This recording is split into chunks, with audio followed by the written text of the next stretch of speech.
Om Ashato Ma Sadgamaya Tamasho Ma Jyotirgamaya Mrityur Ma Amritangamaya Aviravir Maedi Rudro Jate Dakshinang Mukham Te Namang Pahi Nityam Te Namang Pahi Nityam Om Shanti Shanti Shanti.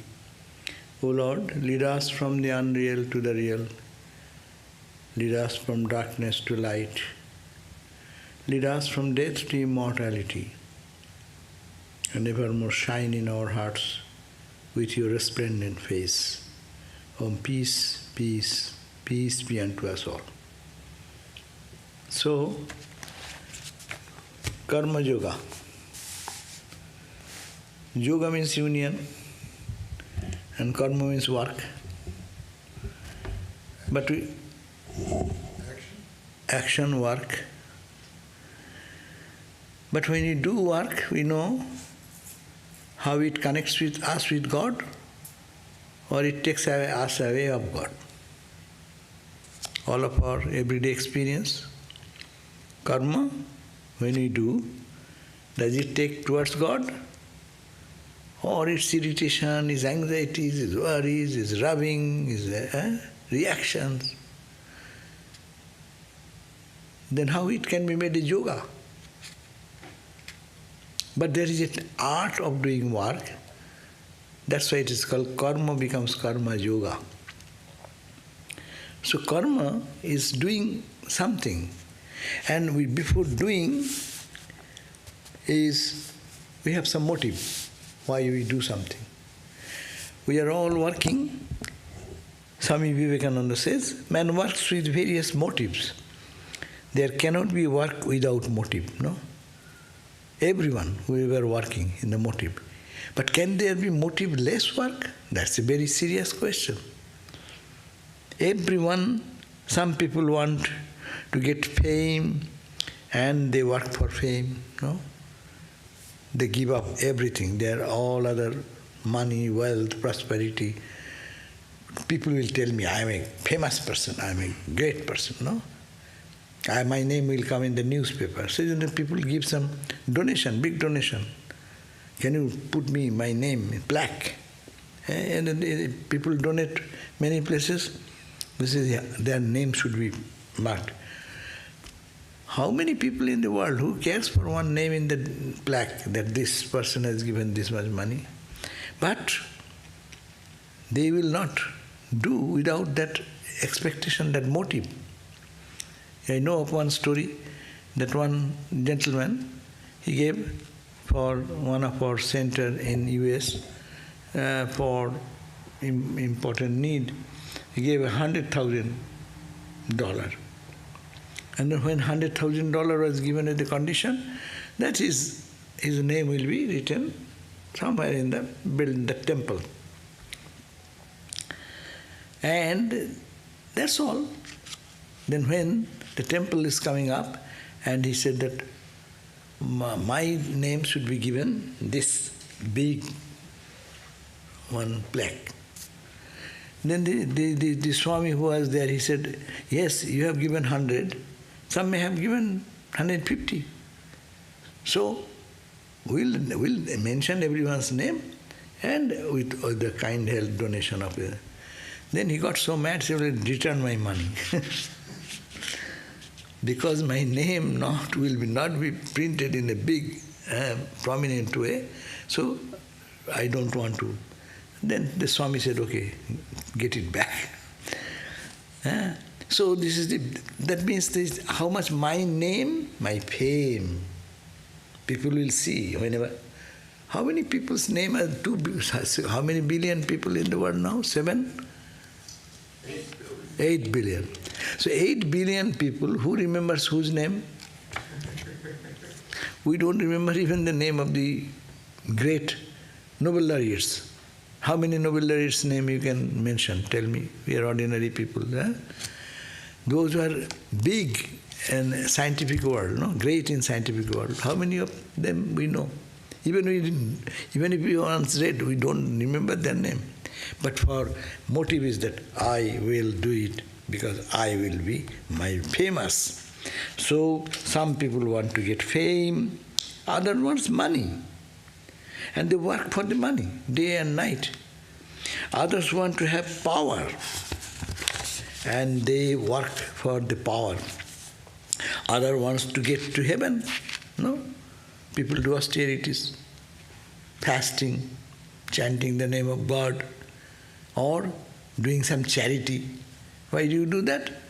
I'll go to heaven. Now I'm doing good karma, and end result will bring me joy in the heaven. So that is another motivation, and they work for the same. Others want to leave a name when they die, as they do in China, where no man can get a title until he is dead. And that is a better way. And some of the followers of certain group of religious tradition are all their lives to have a big tomb built for them when they die. They keep some extra money. When I die, my name should be big. Tomb will be there, it is inscription. This gentleman was born here and died here, no? So there is this type of motivation.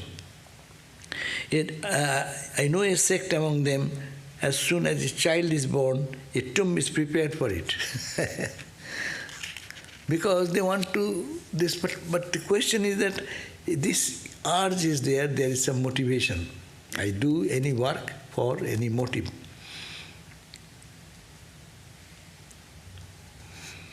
But as if we work to get this name, fame, power, position, all these things, that is the motive of our work. If you don't get any motive, you cannot work. But there is also another way. I work. Just I love to work. That's why I work. Work for work's sake.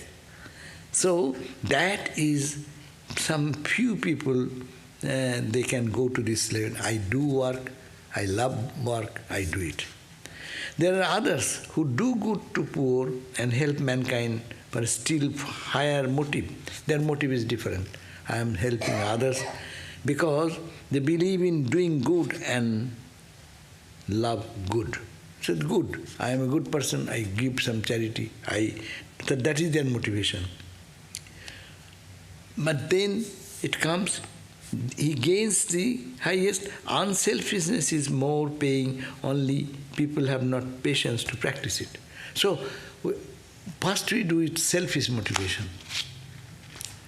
I will earn money, I will get rich, I will get name, I will get fame, I will be honored by the people, respected by the people, I will be remembered by people, after death I will go to heaven. So every action has a motive behind that. But that motive also kills us because it's actually, it destroys our inner peace. So therefore, but there can be some way that we can work without motive. Without motive. Work for work's sake. Work cannot be made to spiritual. What can be made spiritual? Work is always friction, as I say. Work is, what is the definition of work? Work done is equal to force applied and the distance moved. A scientific explanation. Distance moved and the force applied. So, the net work is that as much resistance is there, that much less will be the progress, no? And if the surface is smooth, then it is said that if there is friction free, then you strike with some momentum, and it will carry all through till continuously if there is no friction. So that's why the holy people, they can work because they have no friction. We have our friction in the mind. I expect this and I am not getting it. Oh, he is an obstacle to me. That is the purpose I am doing. Oh, no one recognizes me. I am ignored like this. Those are the friction which is barring our karma to make it the enjoyable karma. The karma which we do, that is blocking it, and every moment is a serious. Our work is a labor. Work is a burden on us. I cannot move. So much work, so much work, so much work. Swami Vivekananda Maharaj was the 6th president of our order. So, in those days, now we have computer and electronic, you can write one letter and click to 100,000 people. It will go to 1,000 people, whatever, no? MailChimp, you can go thousands more. So, it is one click. Work is so simple. Type one letter, send it to all. But during that time, there was a postcard was there, or you have to write envelope. And so many letters come to the president offering respect and pranam at the end of this ensuing Durga Puja. That's the Indian custom. Like we send a Christmas card, so they send respect to the Guru. So those cards, but every letter comes, you have to write in hand. And those letters should be having little touch of personality. Plus, it should be signed by the president, because it is a great boon or blessings for the devotees to have a signed document from the president, Guru. And Swami Sarvadevananda, who was in Sacramento, that Swami was the private secretary. So it is his burden to take care of that. But so many letters are coming every day, he gets overwhelmed. So one day, Swami is asking, President Maharaj is asking Vivekananda, how is the situation of the letters? Oh Maharaj, I am doing day and night, but I cannot keep pace with this influx of the letters and to write and then give it to you. Then he said, what did you say? You are working day and night and you are overwhelmed. Then he said, if one part of your mind is given in this, you keep 15, say 100%, give little percent of mind in this work, it will be overwhelming. There is no sufficient word for you. What is your mind? Where you keep your mind? Meaning, our mind is so distracted and it is diverted with so much desires and expectations and this and that, we cannot focus on the work. So he says, for me also it is a question, I cannot believe that how 100 letter comes, 200 letter comes, you can do finish in one day. I cannot, time-wise I do not know. But for them, he said, what are you talking about? If you do for God, if you do it for, so there is, with this much concentration you work, it will be overwhelming. It's called akana mundile. If you give one part of your mind out of 16 part of your total mind, win the work and keep the other part in God, the work will be overwhelming. Meaning, you see, the capacity of the mind, capacity of action increases because it is resistance-free. Ours is resistance. Mind has its own expectations and anger, frustration, all these emotions are working there. And when work is done for work, you forget everything, only work. Then work will be much free. And it will be spiritual work if one can just think that I am offering it to God, I am doing it for God. Same work will be enjoyable because I have done for my beloved Lord. So, outgoing energy following a selfish motive is frittered away. Our outgoing energy, Swamiji says, following a selfish motive, when we are catching a selfish motive, some sort of expectation, don't expect anything from the world. Then see, the moment you can think you are free, we are bound slaves of the expectation. We say, oh, world is so much painful. World is not painful. Painful is my expectation. You don't expect, who can give you suffering? You do your work and finish. So, I'm confused by the last explanation. So was the point of that he should put 15% or 15 times on God, think of God only, and then only one little point? That means you are not expressing, you are utilizing your energy, potential energy, how much you have. Our mind is so distracted. If they learn how to concentrate and in blissful, your mind is peaceful mind. With a peaceful mind, how much you can work. Suppose you always look at that. You want to go to some place. Maybe at 10 minutes are there. Your packing is not finished. And that time what you do? Which in a calm mind you could have finished by 5 minutes. That time you take 15 minutes and you are running, rushing, putting here something, putting there something, and now, why did I keep it? Oh, I am not finding my ticket now. Oh, I am not finding my purse now. You go on running like that. You are putting your shoes, and putting the another shoes, right shoe into the left shoe, putting your feet like that, because you are not concentrated. So the meaning of that is that when mind is so much deep and profoundly connected with the inner reality, then what will happen? External work is so smooth because you have no friction. And you are established in blissful. When you are in blissful mind or peaceful mind, you can produce much more than anyone. In the example, suppose you are a peaceful mind. You read these lines, you will get so much of joy out of it. The same Gita, the same Upanishad, the same morning reading we read. If your mind is one day distracted, then what I ask you, you will not be able to say anything. And if the mind is really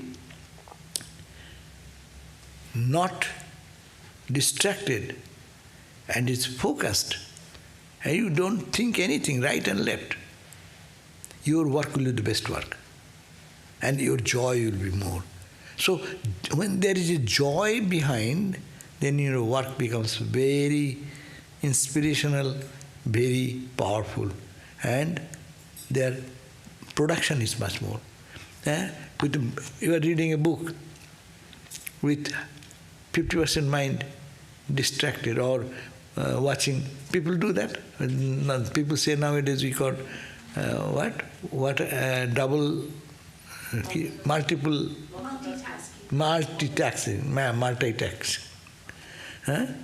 Multi-work, how can you do that multi? Because multi means you are digesting your mind in two directions. And we cannot do that. Normally we cannot do that. Yeah, for cooking you can use 5 stoves, and something is boiling, rice is boiling one place and dal is boiling somewhere, and they are doing something. 2 or 3 you can manage at a time, expert people. But for you performing anything which needs attention, and full attention, that's why we saw our great Swamis, they do what they do with the 100% mind. Sometimes I also got confused. Even they are keeping a glass of water, he's keeping on his table. He's so meticulous about that. Mind is so regulated, so concentrated. Mind will do that thing at one time. I remember another story.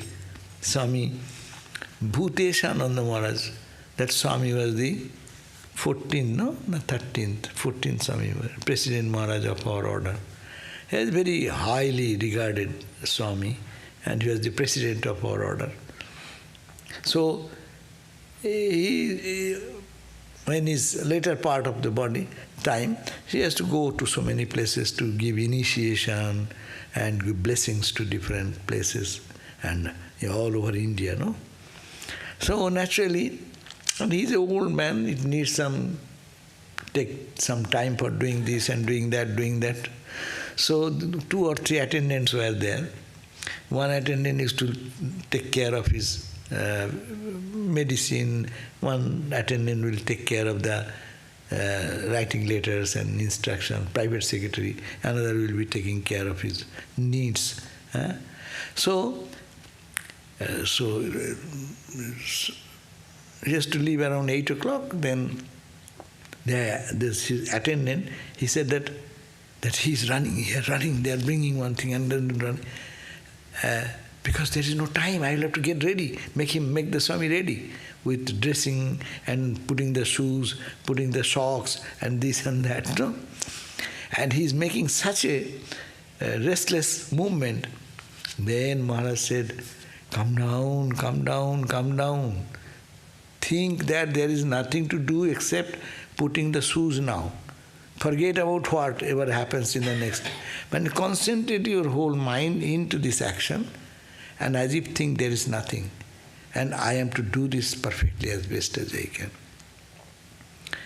And he used to say, one is a Hadvadananda, another is a Tadvadananda. It's a language pun.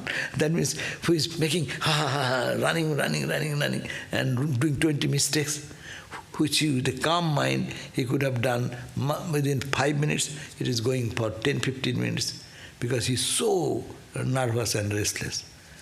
So even that is the point, that with a calm mind, restrained mind, the outgoing energy flowing in a selfish motive, when it is I have some personal agenda, is frittering away.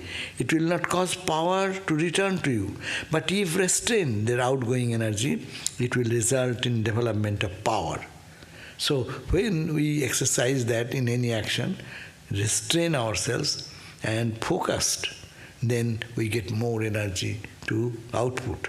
But Holy Mother used to do multitasking, right? She used to do that chopping vegetable in Jarambati. That time she would dictate her letters for the brahmachari to write, and that time coming, then Jarambati always... That at a time they cannot do too many things. But as Holy Mother Ramakrishna gave the example, even the husking machine falling like that, the women who used to prepare the rice out of paddy, but their mind, they are talking to others and this, but whole mind is in the pounding rod. So is to turn the rice in the hollow place, and the pounding rod will fall on that. But before it falls and goes up, in between you have to put the hand and turn the paddy.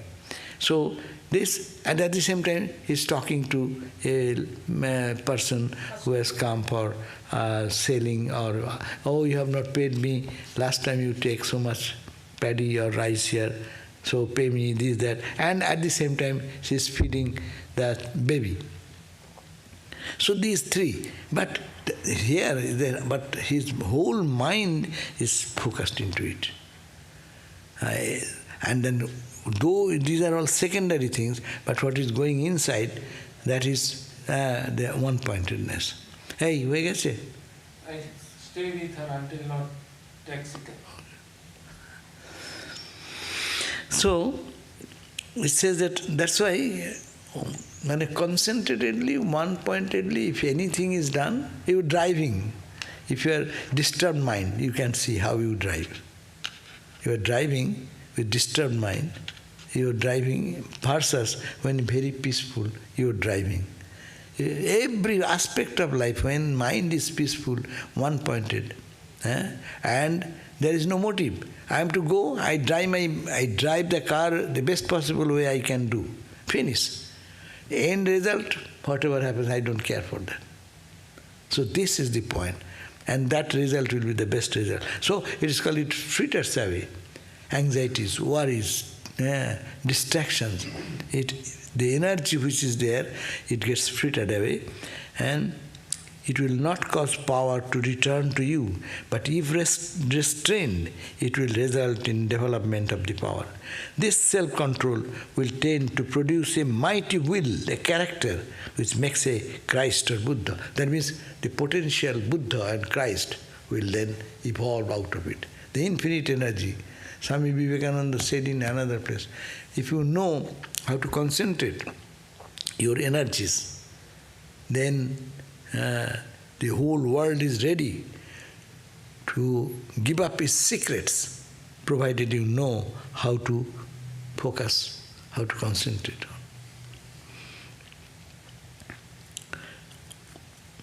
Foolish men do not know this secret. They are nevertheless want to rule mankind. So even a fool may rule the whole world if he works and waits. Let him wait a few years, restrain that foolish idea of governing, and when that idea is wholly gone, he will be a power in the world. No? So that means it's opposite way of becoming great. Fools think that by controlling others, manipulating things, I will be famous, I will remain in the broad picture, my name will come in all the places, no? But look at that. Who are remembered all through the year, Christ and Buddhas and all, what they have. They didn't control anyone. They only gave what is to be given with their beautiful life of selfless actions. Whatever selfless actions. Yeah? Currently, we started off, you were speaking about who do we remember now, or whose names do we remember. We're coming back to that. So I think it's quite interesting. The only people's names everyone knows around the world maybe are Elon Musk and Jeff Bezos. And that's partially for their work, which is, taking rockets out into space or building large companies based on energy efficient cars or Amazon.com. But sadly, mostly because they're the richest men in the world. So what is the interpretation on that, or do you just think it's a sad comment on the world? These people also will be forgotten. But Christ and Buddhas will never be forgotten. That's true. So here is the total karma they did. They have no motive. When someone does anything, this whole karma yoga idea is that power comes to a person when you don't have any expectation, you don't care for anything, but you do for what is to be done. And not to dominate over others, not to control others, but it will be one type of control. Actually, Christ and Buddhas and Ramas and Krishnas are controlling the whole world, but out of love. And that is for the well-being of all. But wherever there is some motive, small motive, big motive, bhalo, good motive also. But good also can produce some good. But it is beyond good and bad.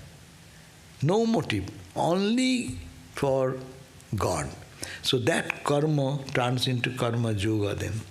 Otherwise it becomes karma, and karma has its own consequences. So what work we do is not important, how we do is very much important.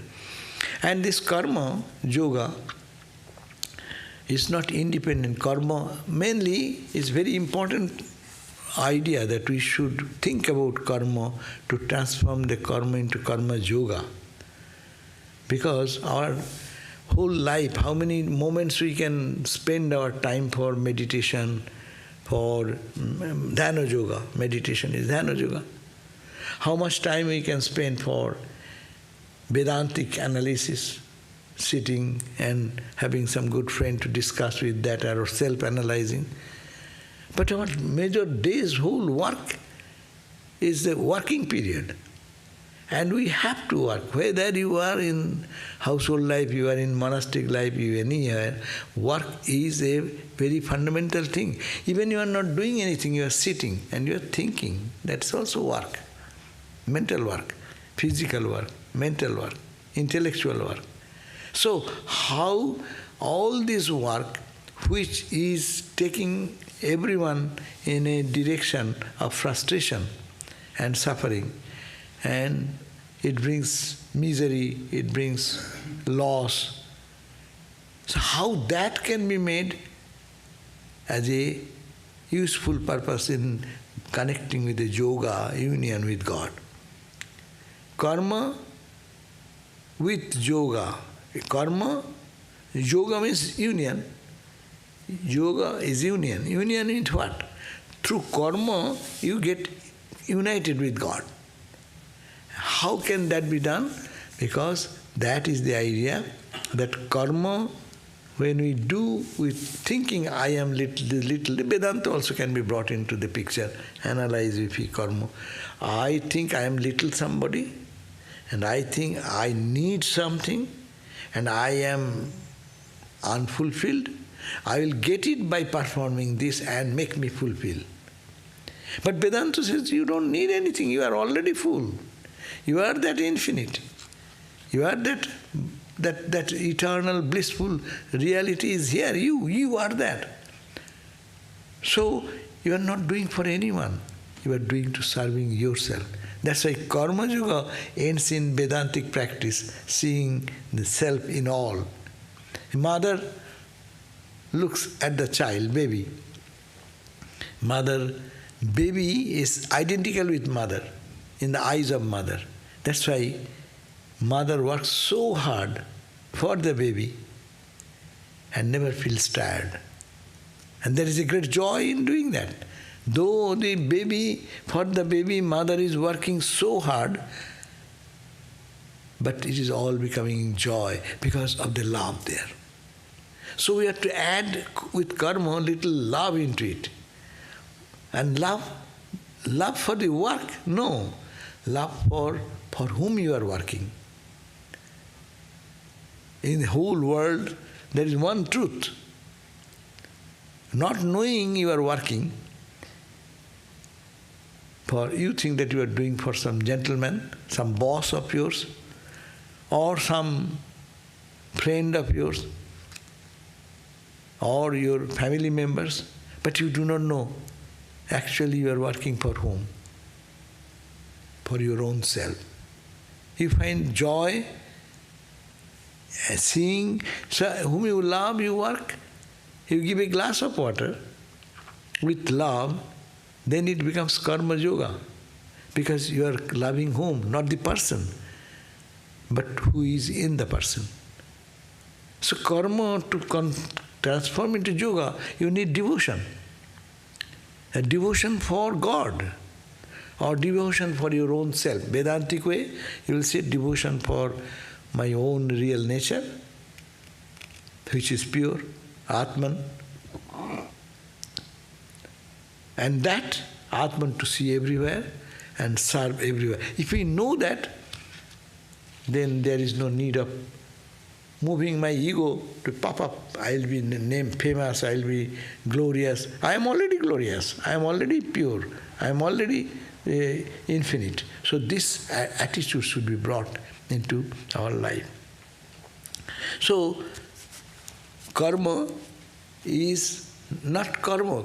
As I said, karma is merely friction, it's rubbing. But when it's added with the love, Swami Vivekananda said, grease. You put some grease of love there, then karma becomes smooth. And the smooth movement makes you free from all bondage, because work becomes so joyful and cheerful. You see, when there is 2 people or 5 people sitting together and they are cheerful and joyful, work is not work. They are chit-chatting and doing this same work. But if there is a disturbance in the mind, 5 people is a chaos. And work is not progressing, only fighting is going on. The point is that you have to add the grease of love in your karma. Your karma What is the grease? Grease is God. I am doing for God. I love. He is here. He is the cause of my every breathing and seeing and hearing and listening, understanding. He is in everywhere. So therefore I am serving only that. So that's Vedantic attitude. And devotion should be added with it because you are doing with love. If you don't do with love, then it is a pain. Love opposite is pain, no? Suppose in the office or in a business world, someone is to work too hard, beyond hours and this and that money, and the salary is remaining the same, and the boss is making you work hard and harder. How do you like it? But if it is your own business, just think, it is your own business. You are the proprietor, you are the CEO, you are the management top, and you are doing work, night 10 o'clock, no time this morning, tomorrow. Do you feel grudge for that or you feel joy for that? Because it's my job to finish it. It is mine. The concept of me and mine is what is the me and what is mine? It is me and mine, thee and thine, whatever you say, the same. It is all for God, all for God. So that love for God or love for Atman or love for whatever you can say, the different terminology you can use it, that makes it life, karma into karma yoga. And meditation also. Karma becomes a meditation. I have seen that even mundane things, I have seen our Swamis. You will be surprised, it's such a mundane thing. Keeping his own shirt or clothing perfectly in a position, they cannot keep it haphazard. Mind has become so much organized. What is the need? As we do, we go and dump the chadar here and shirt there and pant there. But they cannot do that. Every work they do with full concentration, meditative mood as it were, as if that is the only job. When you are doing one job, that is the only job you have. Think of that. Forget what next. So that much concentration, that much love for the principle for whom I am working, and that much karma, dhyana, jnana, analyzing for whom I am working, devotion adding with this, love for that work because I am doing for my sake, for my spiritual development, for my good, and then prayer, devotion. All this added together, karma makes a karma yoga. We think karma yoga is something, doing karma and yoga to reach. It will not happen because unless we have these few principles behind our every action. Every action I am doing first of all for what motive? Motive is to free from karma. When you go to school, why do you go to school? To get out of the school. Isn't it? Why do you go to a dancing teacher? To get out of the dancing teacher, ultimately. Because you will be dancing, you take the whole energy of the dancing in yourself. You manifest that. But you go and learn. You go to a classical musician. First do what? To learn such a way that you become a classical musician. That means you come out of that. So going through the process to come out of the process. So karma is a great tool in our spiritual life because we do karma. But really very serious question, this doing karma whole day and night, can I be spiritual? Can I develop in my every day's movement in this holy Ramakrishna order, actually an example before the new generation. These theories are there everywhere. But how to apply it in your day-to-day life? Karma is most of the our activity level here is one type, but you go to India, there's tremendous activity goes on for schools, hundreds of students, thousands of students, college, university, technical school, then relief work, accounting, IT, and all different banking. So everything, you'll be surprised. They do the same way, with the same love when you are sent to deposit checks in the bank or do some accounting there.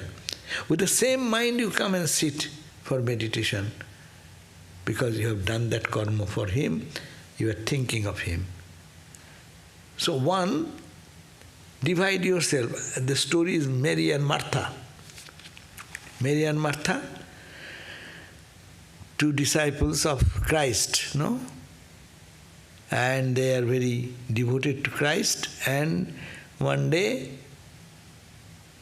Mary and Martha wanted that Christ should come to their home one day and they will be serving. And so one day it happened and Christ agreed, and he came to the home of Mary and Martha. And Mary, seeing the Lord coming, so got overwhelmed.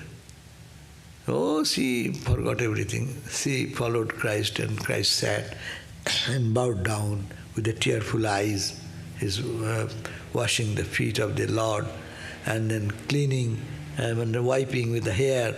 So much devoted and totally absorbed in looking at Christ's feet sitting at the feet of the Lord. And Martha, she is now running here and there, no? And doing to entertain all the disciples who come with. Christ does not move alone.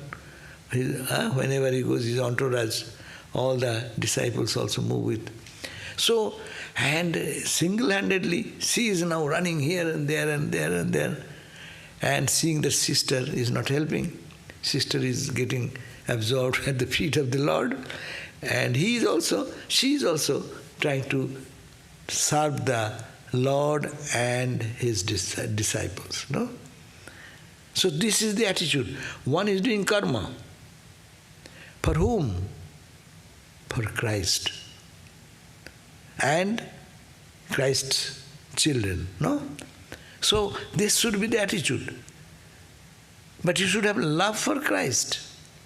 Epitome of love is when you sometimes become absorbed, Lord and you. That time work drops. For Mary, the work has dropped. Her love for Christ is so deep and profound, she forgot anything, to do anything. And Mary, Martha, she is engaged in performing work.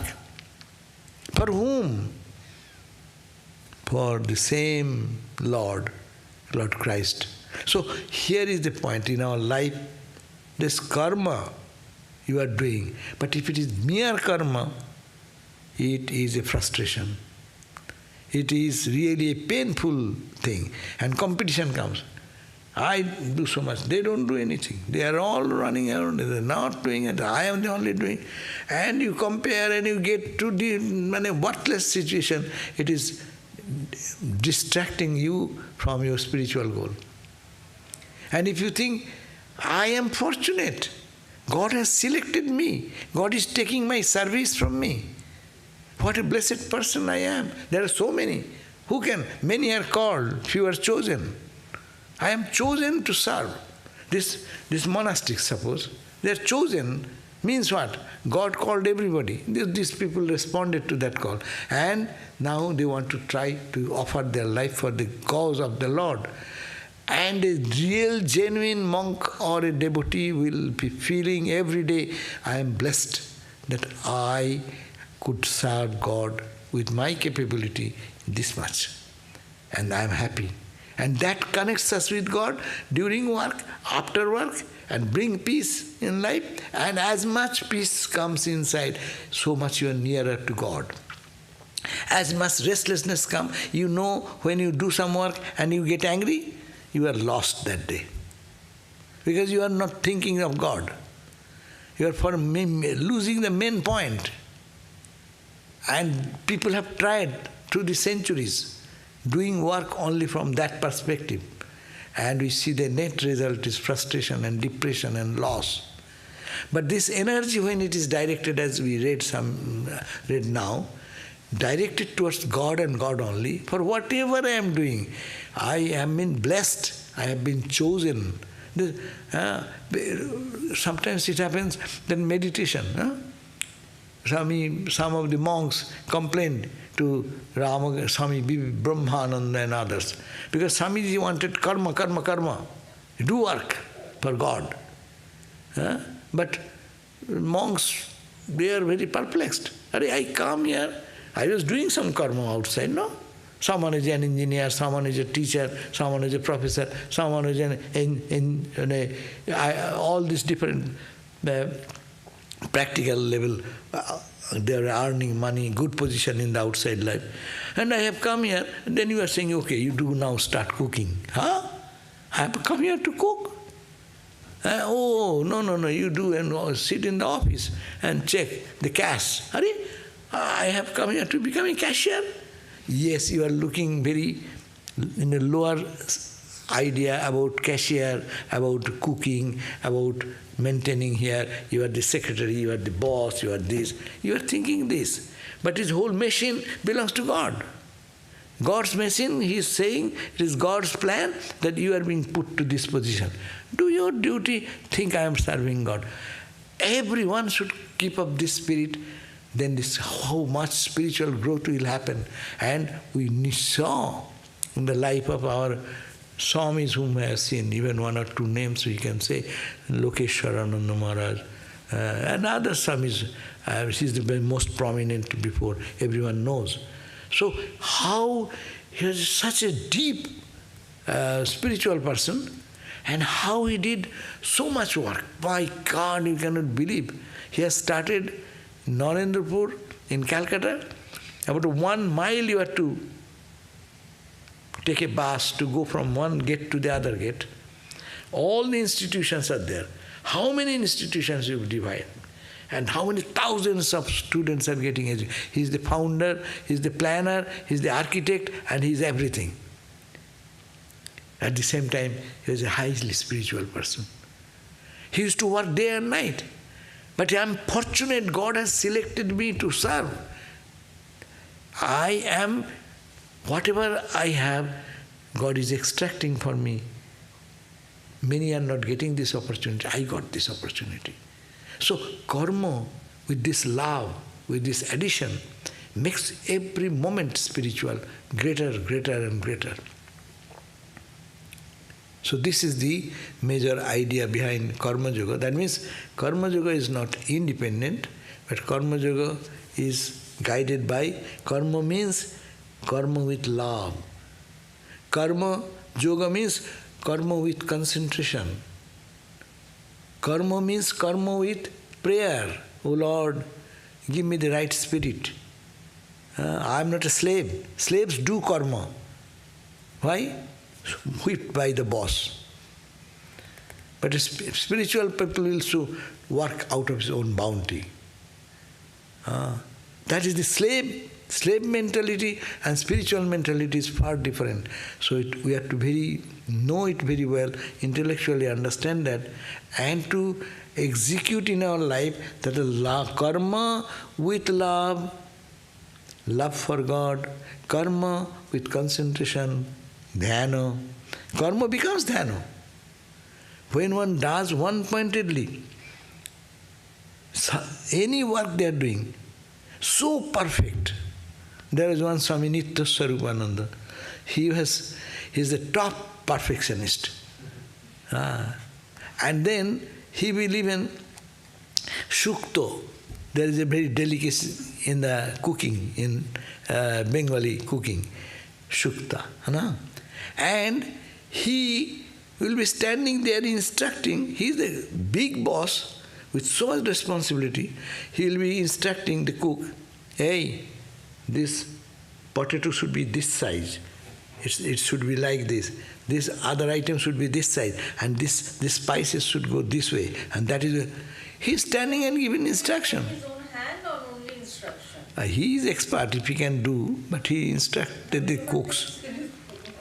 No, he is a very top man. So that means what is to be done? Perfectly. Perfection is another word of karma. I do karma, you give me karma, I do haphazardly and go away. That is no karma. Karma should be perfect.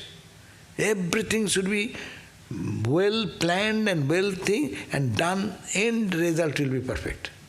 So this is the idea that we have to do work with this spirit, with the concentration, with focus, with love, and feeling blessed that I am performing Lord's work. Wherever you are, in your office, you are also, we can bring the same attitude. Anywhere we are working, anytime, because I am doing it. Lord's world, it is not created by you or me. We are only in the world, but it is His world, no? Okay, so we end here. Om Shanti Shanti Shanti Hari Om Tat Sat Sri Ram Krishna Arpanamastu. Sorry, I didn't say that Swami Vivekananda was to give this class, but I entered into it because he has to go for some other work. So, sorry you missed his class, but I substituted him. Any question? You are putting a few minutes question.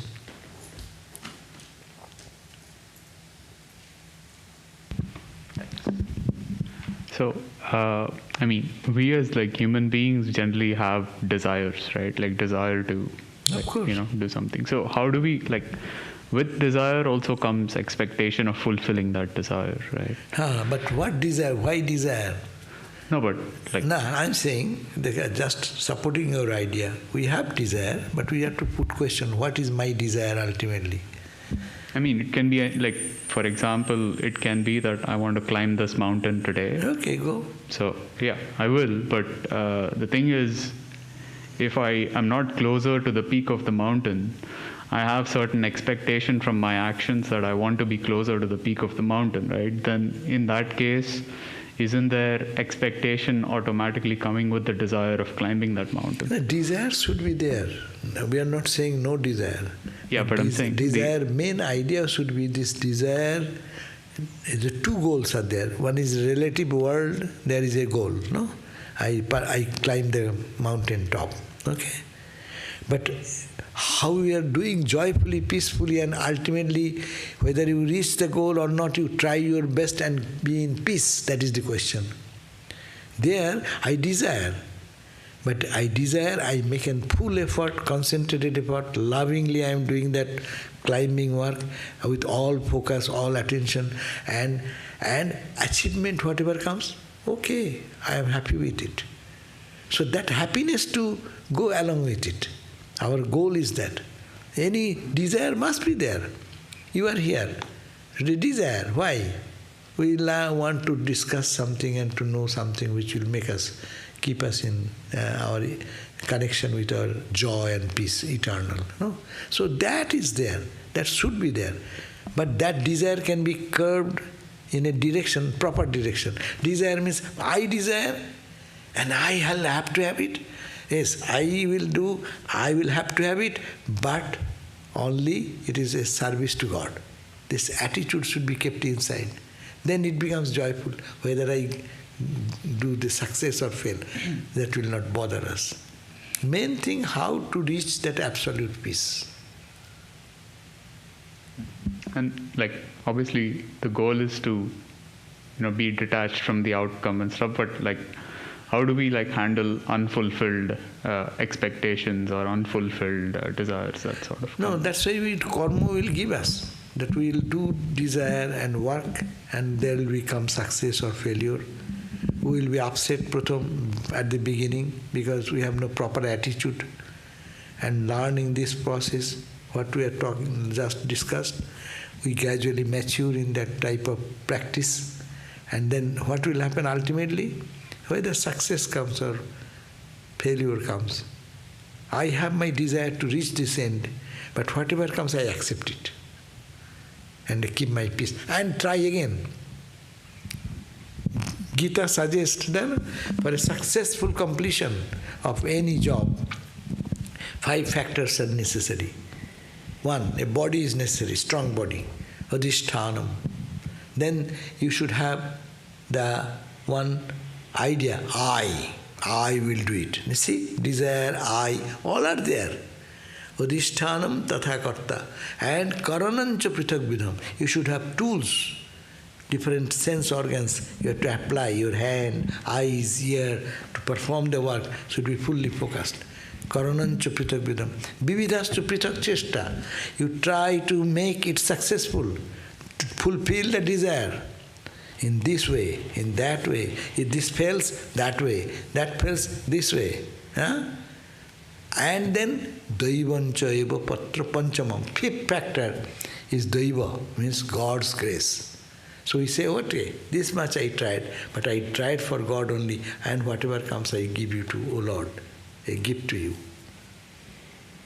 Desire should be there, but that desire should be purified, thinking that I am doing for God. It is desire fulfillment. When success comes, you will find joy. But you will then thank God, oh Lord, you took my service, that's why it happened. So everything will make us more pure, more confident, more peaceful, more joyful. Okay? Bah, thank you all. Jai, Jai, Jai. Tomorrow is, I think probably tomorrow class will be there or cancelled, I do not know. He's still contagious, so I don't know. So probably tomorrow class maybe will announce. Mostly I think that it should be cancelled because the Swami has COVID. We will give class tomorrow. That's why we are so much talking about putting the mask, etc. Because we are in the monastery, we are having 4 people already had COVID. Some are surviving. Okay. Om Shanti, Shanti, Shanti.